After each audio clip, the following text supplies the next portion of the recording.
Oogenesis adalah proses pembelahan ovum yang terjadi di dalam ovarium. Hasil pembelahan secara mitosis sehingga menghasilkan oosit primer.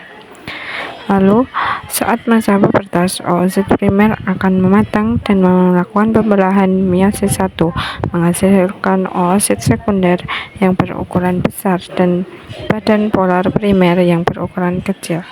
Pada meiosis 2, oosit sekunder dan badan polar akan lanjut membelah dan menghasilkan ootit dan 3 badan polar sekunder. 3 badan polar akan meluruh sehingga hanya sel telur saja. Spermatogonium akan mengalami proses mitosis dan berubah bentuk menjadi spermatosit primer. Spermatosit primer mengalami pembelahan secara meiosis 1 dan berubah bentuk menjadi spermatosit sekunder.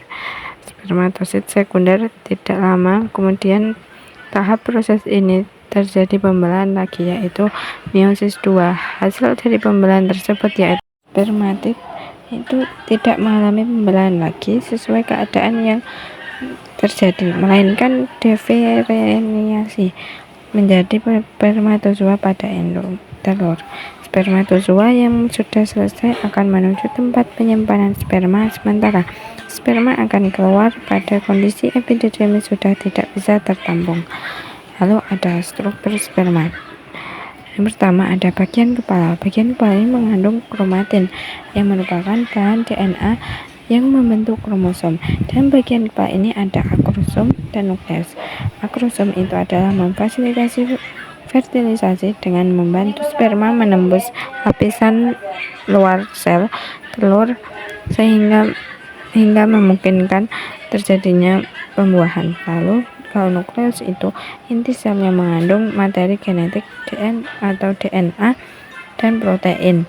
Bagian leher itu sebagai penghubung kepala dengan bagian tengah. Nah, di bagian tengah ini ada sebagai penghubung kedua unsur sel sperma dan menyediakan energi sehingga sel sperma dapat bergerak. Dalam bagian tengah ini ada mitokondria. Mitokondria ini adalah respirasi untuk membuat ATP, jalur biokimia sel, dan mempengaruhi motilitas sperma. Lalu ada bagian ekor. Bagian ekor ini sebagai membuat gerakan.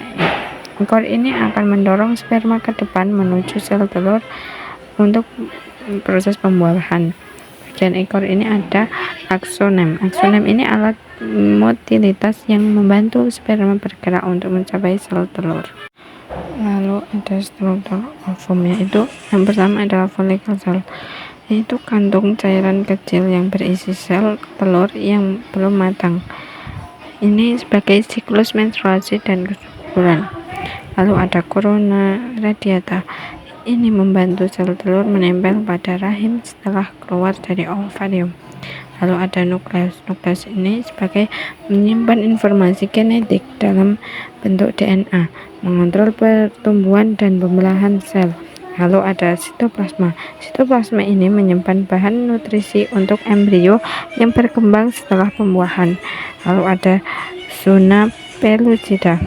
Ini sebagai melindungi sel telur dan embrio dari kerusakan mekanik selama ovulasi dan berjalan sepanjang saluran reproduksi wanita.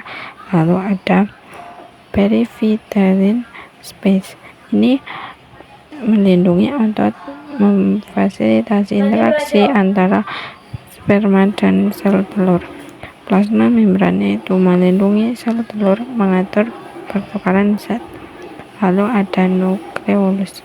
Ini sebagai yang menghasilkan RNA dan menyusun ribosom untuk sintesia protein. Lalu ada fertilisasi. Fertilisasi adalah ada rahim. Rahim ini tempat berkembangnya janin setelah fertilisasi. Lalu ada indung rahim. Indung rahim ini adalah yang menghasilkan sel telur dan hormon. Nah, lalu ada sel telur. Sel telur ini ada sel reproduksi wanita yang dihasilkan oleh indung telur. Lalu ada pembuahan. Nah, setelah berbuahan ada hari pertama itu menghasilkan sel tunggal atau zigot. Lalu hari kedua 2 sel. Lalu hari ketiga ada 4 sel. Dan hari keempat itu ada 16 sel. Dalam hari keempat ini ada morula. Morula ini kumpulan sel yang berbentuk bulat. Lalu ada blastosis, yaitu tahap akhir perkembangan embrio. Lalu embrio sendiri adalah implantasi, tahap awal perkembangan sel yang berasal dari proses reproduksi. Lalu ada lapisan dalam rahim ini tempat menempelkannya ovum dan yang telah dibuahi. Di sini saya akan menjelaskan tentang sitoplasma ovum. Sitoplasma ovum adalah bagian cair dari sel telur yang mengelilingi inti sel. Yang pertama ada sel folikel. Sel folikel ini membentuk lapisan di sekitar sel telur dalam akvarium. Lalu ada enzim dalam krosom. Ini sel yang terbentuk ketika sel dihancurkan dan organel-organel tertentu dipisahkan. Lalu ada membran plasma. Membran plasma ovum ini lapisan tipis yang mengelilingi ovum setelah zona pellucida. Lalu zona pellucida itu adalah lapisan glikoprotein yang mengelilingi sel telur. Lalu ada badan basal sperma, ini struktur yang berada pada bagian awal ekor sperma. Lalu ada nukleus sperma, ini inti sel sperma yang berada di dalam sel telur setelah proses fertilisasi. Lalu yang terakhir ada granula kortikal, yaitu struktur kecil di dalam sitoplasma ovum berperan penting dalam proses pembuahan.